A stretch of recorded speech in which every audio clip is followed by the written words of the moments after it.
So welcome back to another video.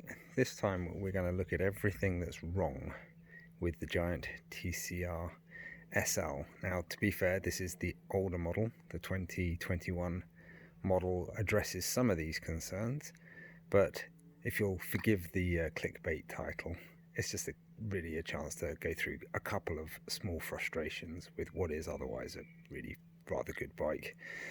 Let's start at the front. And this unfortunately has not dramatically improved for 2021, and it's the cabling. Now, I'm all okay with external brake cables. I'm don't really have a problem with that, but the Di2 cables on the TCR still are not that well hidden, and frankly not that much improved on the new version. This one has the junction box underneath, whereas obviously now they tend to be in the handlebar. So you lose a bit of neatness there, but it's the wiring. It's the wiring I really just don't like. So if I had my way, that's number one thing I would fix. On this particular model, which is a 2018 bike, the second thing I don't like are the wheels.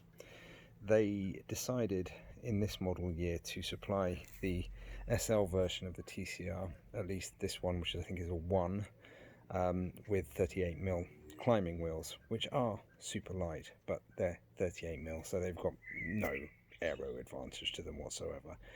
I think this bike would have much better suited 42mm, even 50mm wheels. I think they now ship this equivalent model with 42mm, so I'm guessing whether they got customer feedback or they came to the same conclusion themselves.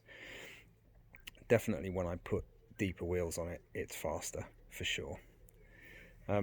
What else is wrong with the SL? Well, obviously there is the integrated seat post. Now, you can argue there's nothing wrong with that, but obviously it is going to kill or potentially seriously affect your resale value. One of the reasons that I've hung on to this bike rather than selling it is I'm just worried I won't get very much for it, because obviously it can't be adapted as widely as other bikes. The big problem I've got with it right now, honestly, is the paint job. I think this year's models are much more subtle, much better paint jobs. This green, I actually don't mind the green so much, but I just don't like the fussiness of it. It's a real bitty paint job, which actually makes it very difficult to get any kind of kit that goes with it nicely. You always end up feeling like you're jarring against the bike.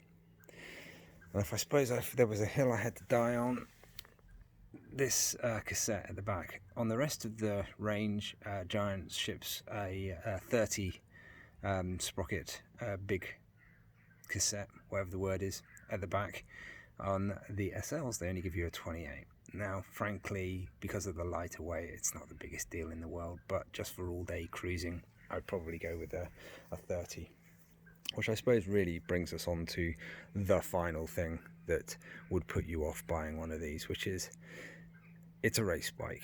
It's an out-and-out race bike, and it rides like a race bike, which means it does transmit quite a lot of road buzz through the saddle, through the bars, through the pedals, and so it is not as comfortable to ride all day as its sort of lesser priced comparisons, you know, the guys with the non-integrated seat post. Yes, they're a little bit heavier, yes, they're a little bit less rigid, but frankly, they're more comfortable to ride. Anyway, look, I said it was clickbait.